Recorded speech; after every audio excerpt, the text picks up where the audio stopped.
Marcel, thank you very much for agreeing to do this today. Really appreciate you being willing to speak out about your experiences of racism in the workplace and non-disclosure agreements. So, can you start by giving me a sense of the discrimination that you experienced in your workplace?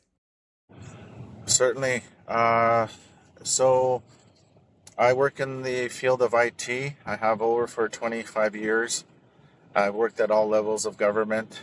Um, this particular last uh, employment with the healthcare in Manitoba, uh, I experienced, uh, I would say, severe racism. Um, Sort of near, I would say the last 5 years were quite severe. Marcel, can you tell me how you experienced racism in your workplace? Give Certainly. me some examples. So some of the examples I had in my workplace, and keep in mind this was a provincial government workplace, was often the supervisor, uh, uh, would go around and say things like, to me, "Are you on the warpath, Marcel?" So what he's insinuating there is if I'm frustrated or things like that. Another thing is outside our offices, we had a lot of intoxicated people, and they were of Indigenous descent. And so I would hear, oh, they should be shot uh, for, just lying around and stuff like that. And those are the things, that I would have to hear quite commonly during the day at work. A lot of times in the daily interactions, or just in the workplace itself, there was a lot of anti-Indigenous comments made, and um, whether it was political or whether it was just internally comments about Indigenous people. It was not something I took lightly.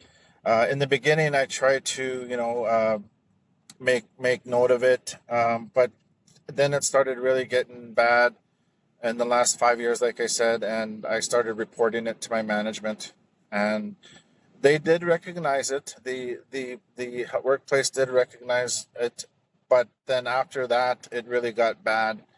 Um, So Marcel, can you take us to the point that you decided to make this complaint about racism in your workplace? There was an offer that came back to you to try to resolve it, but it included a non disclosure agreement which you refused to sign. Can you say something about why?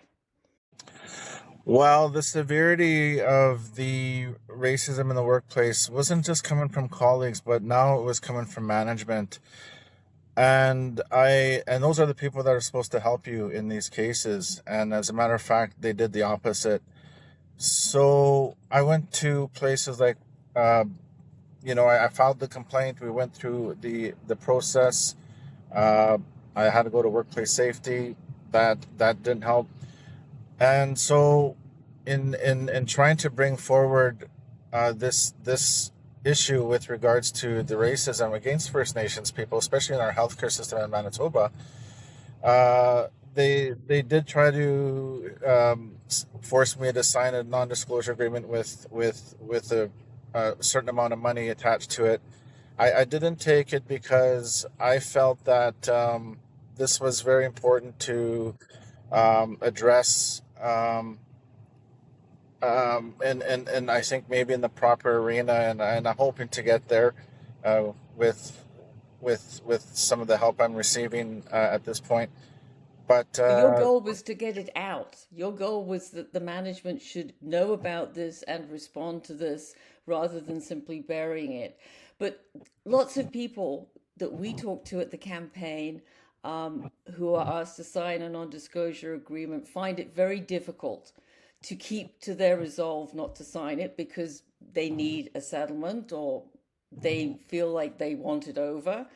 But you kept your resolve here. Can you say a little bit more about how you managed to do that, Marcel, and why this was so important Well, yes, and certainly going back on going to management, I actually it got as far as up to the executive and board of this particular healthcare system in Manitoba. And again, the same people that are supposed to help you clearly dropped the ball and let me down. And I just felt that, wow, if we're supposed to make strides in addressing this type of behavior, um, this certainly is not the way to do it. So I feel at this point that, it should be addressed, and it can be addressed. I haven't. The reason why I haven't signed the NDA is because, it's there to basically uh, uh, you know, duck, basically bound you to terms that, you can't discuss it anymore. So I wasn't in the position to do that just yet.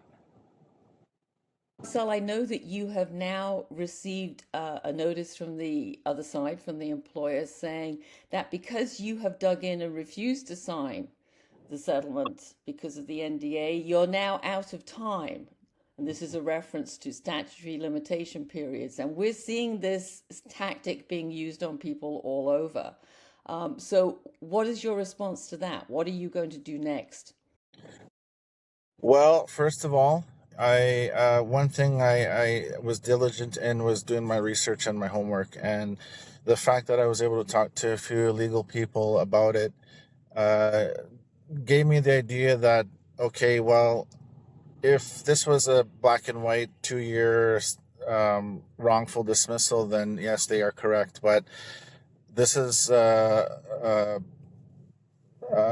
negligence on behalf of the employer, which, from what I understand, is a longer period to address it. So, going on legal opinion, not just my opinion, that, like you said, this tactic is more of just a bully tactic once again. Marcel, you have obviously been able to manage to keep going and to get some legal advice and to stick to your principles around not signing a non disclosure agreement.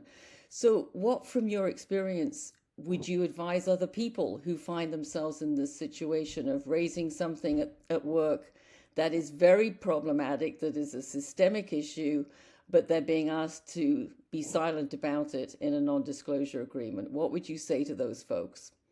Well, it's not easy, first of all. Secondly, I was in a lucky place where I had um, some people well versed in the human rights area, dealing with the government. I had a legal a lawyer friend who was able to guide me, and I had an HR person to guide me. So I had sort of a team, if you will, to navigate through these processes, and so that was able. So I was able to sort of translate a lot of this.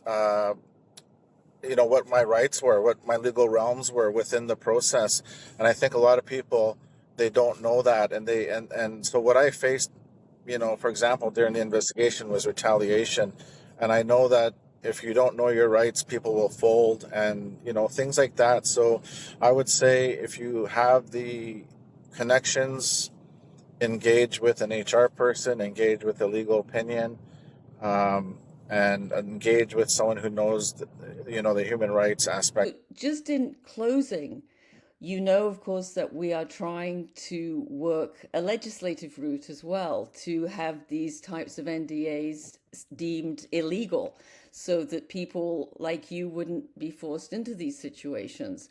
What would you like to see happen ultimately around the use of non disclosure agreements? Well, I mean, one thing that should be clear is those those agreements are harmful, especially if you don't know what you're getting into.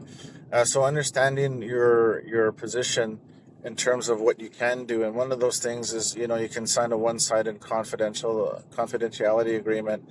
And so if you're aware of if you're aware of that kind of situation, then that they just can't be saying this type of stuff, and you have that kind of information with you, which can be helpful when you're dealing with these types of situations. Thank you very much, Marcel. I really appreciate you speaking up today. You're welcome.